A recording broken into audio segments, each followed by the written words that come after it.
அன்பார்ந்த இணையதள நேயர்களை மீண்டும் www.qcrc.in என்ற இணையதளத்திற்காக நியூஸ் தமிழ் செய்தி அறிக்கையில் உங்களை சந்திப்பதில் பெருமகிழ்ச்சி அடைகிறோம்.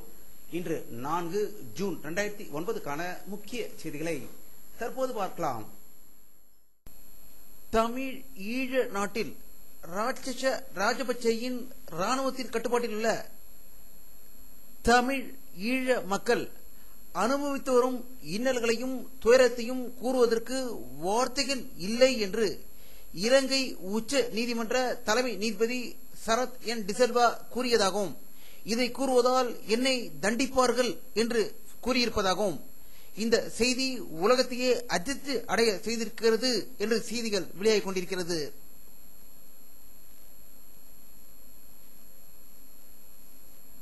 இந்திய பாராளுமன்ற கூட்டத்தில் பாரத ஜனாதிபதி திருமதி பிரதீபா பட்டேல் அவர்கள் உரையாற்றினார்கள்.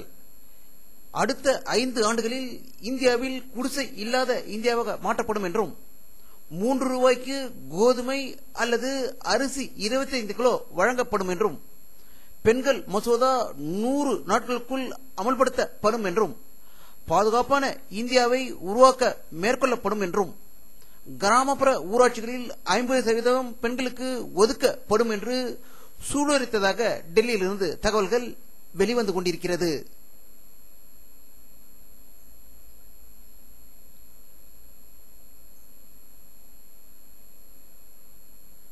பாரதிய ஜனதா கட்சியின் தமிழக தலைவர் திரு இல கணேசன் வெளியிட்டுள்ள ஒரு அறிக்கையில், இலங்கை நாட்டில் தமிழ் ஈழ மக்கள் மண்ணின் மைந்தர்கள், ஆனால் அவர்களை சிறுபான்மையினர் என்று கூறி 20,000 பேரை கொன்று குவித்த ராணுவ ராஜபக்சே இங்கு வெற்றி விழா கொண்டாடுவது தங்கள் மக்களை கொன்றுவிட்டு தாங்களே வெற்றி விழா கொண்டாடுவது போல் இருக்கிறது என்று ஒரு கடுமையாக தாக்கியுள்ளதாக செய்திகள் வெளியாகிக் கொண்டிருக்கிறது.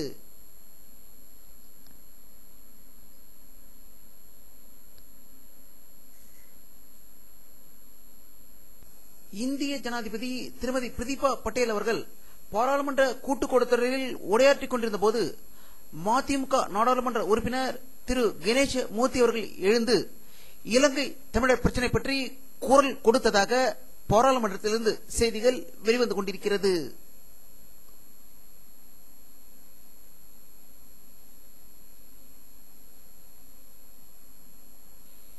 மத்திய 13வது நிதி குழுவின் தலைவர் திரு விஜய் கோல்கர் மற்றும் திரு சஞ்சய் மிஸ்ரா ஆகியோர் தமிழக முதல்வர் கருணாநிதியை இன்று தலைமைச் செயலகத்தில் சந்தித்து ஆலோசனை நடத்தியதாகவும், தமிழக முதல்வர் கருணாநிதி அவர்கள் மத்திய அரசு வரியில் இருந்து 50% மாநிலங்களுக்கு ஒதுக்க வேண்டும் என்று வலியுறுத்தியதாக சென்னை தலைமைச் செயலகத்திலிருந்து தகவல்கள் வெளிவந்து கொண்டிருக்கிறது.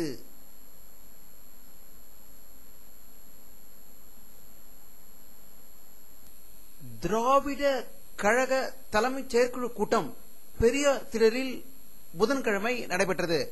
இக்கூட்டத்திற்கு திராவிட கழக தலைவர் திரு கி வீரமணி அவர்கள் தலைமை தாங்கினார். போர் நெறிமுறைகளை மீறி 20,000க்கும் அதிகமான தமிழர்களை கொன்று குவித்த ஸ்ரீலங்கா அரசுக்கு உரிய தண்டனையை பெற்றுத்தர உலக நாடுகள் முன்வர வேண்டும் என்று வலியுறுத்தி உள்ளதாக சென்னையிலிருந்து தகவல்கள் வெளிவந்து கொண்டிருக்கிறது.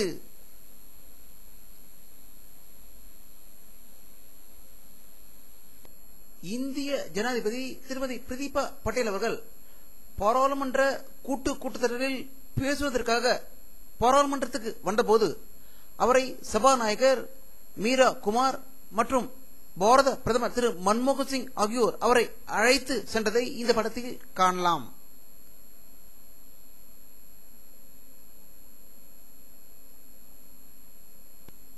உலகிலேயே ஊழல் அதிகமுள்ள நாடுகள் பட்டியலில் இந்தியா 74வது இடத்தில் இருக்கிறது என்றும், அரசியல்வாதிகள் மற்றும் அரசு அதிகாரிகள் அதிக ஊழல் செய்கிறார்கள் என்றும், Denmark, Finland, New Zealand, Singapore, Sweden ஆகிய நாடுகள் முறையே 5 இடங்களை முதலிடத்தில் பெற்றிருப்பதாக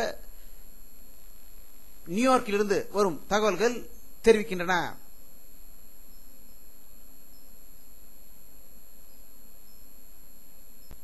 இந்தியாவில் தீவிரவாதிகள் தாக்குதல் நடத்தலாம் என்று உளவுத்துறை எச்சரித்திருப்பதால் அமெரிக்கர்கள் இந்தியாவுக்கு செல்ல வேண்டாம் என்று இன்று உத்தரவு பிறப்பித்துள்ளதாக டெல்லியிலிருந்து தகவல்கள் வெளிவந்து கொண்டிருக்கிறது.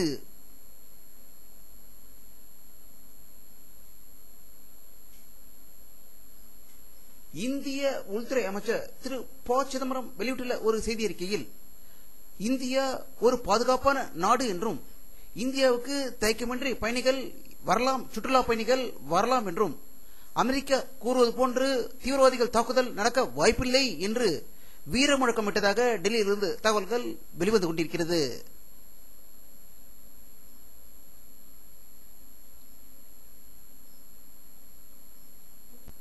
காஷ்மீர் மாநிலத்தில் கடந்த வாரம் 2 பெண்கள் கொலை செய்யப்பட்டதால் அங்கு பயங்கர வன்முறை மற்றும் போராட்டங்கள் தொடர்ந்து நடந்து கொண்டிருக்கின்றன.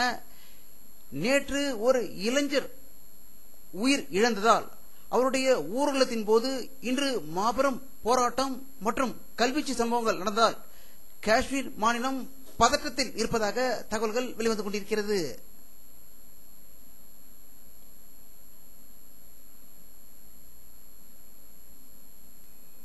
வியன்னாவில் சுட்டுக் கொல்லப்பட்ட சீக்கிய மதகுரு உடல் பஞ்சாப் கொண்டு வரப்பட்டது. அதில் ஏராளமானோர் கலந்து கொண்டு கண்ணீர் அஞ்சலி செலுத்தியதாகவும் பின்பு அவருடைய உடல் மாலை அடக்கம் செய்யப்பட்டதாக பஞ்சாபிலிருந்து தகவல்கள் வெளிவந்து கொண்டிருக்கிறது.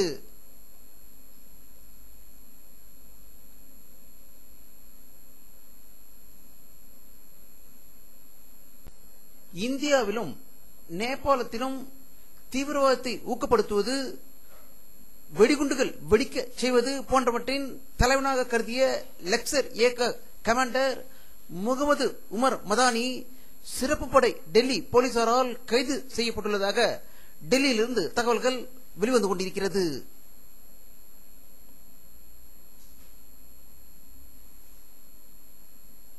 பிரேசில் நாட்டிலிருந்து பிரான்சுக்கு சென்ற பிரான்ஸ் விமானம் அட்லாண்டிக் கடலில் வீழ்ந்ததை அடுத்து அதில் யாரும் உயிர் பிழைப்பதற்கு வாய்ப்புகள் இல்லை என்றும் அதனுடைய கருப்பு பெட்டியை தேடும் பணி தொடர்ந்து நடந்து கொண்டு வருவதாக பிரான்சிலிருந்து தகவல்கள் வெளிவந்து கொண்டிருக்கிறது.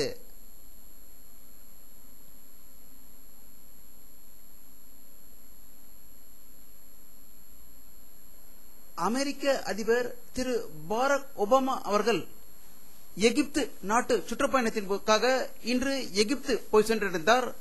அங்கு மாணவர்களிடம் உரையாற்றுகையில், என்னுடைய தந்தை இஸ்லாம் மதத்தை சேர்ந்தவர் என்றும் இஸ்லாம் மதத்துக்கும் அமெரிக்காவிற்கும் இன்றிலிருந்து ஒரு புதிய ஆரம்பிக்கிறது என்றும் அமெரிக்கா இஸ்லாமியர்களுக்கு எதிரானவர்கள் அல்ல என்றும் தீவிரவாதிகளுக்கு தான் எதிரானவர்கள் என்று வீர உரை நடத்தியதாக எகிப்து நாட்டு தலைநகர் கொய்ரோவிலிருந்து தகவல்கள் வெளிவந்து கொண்டிருக்கிறது.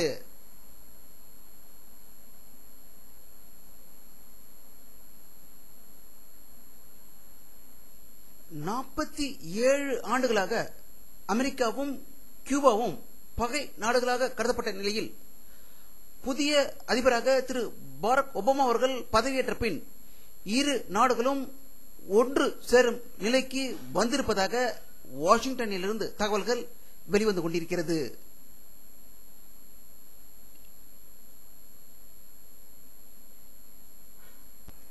வானிலை அறிக்கை 4 ஜூன் 2009 பிற்பகல் 4 மணியில் ஏற்பட்ட சேட்டலைட் புகைப்படத்தை தற்போது பார்த்துக் கொண்டிருக்கிறீர்கள். வங்க கடலில் மேகமூட்டங்கள் அதிகம் இருப்பதை காணலாம். நேற்று மேகமூட்டங்கள் இல்லாமல் இருந்தது, இன்று மேகமூட்டங்கள் உருவாகி இருப்பதை காணலாம். சென்னையில் மற்றும் புறநகர் பகுதியில் இன்று லேசான மழை பெய்ததாகவும் பகல் நேரத்தில் வெப்பம் அதிகமாக இருந்ததாகவே தமிழகத்தில் அனைத்து பகுதிகளிலிருந்தும் செய்திகள் வெளிவந்து கொண்டிருக்கிறது.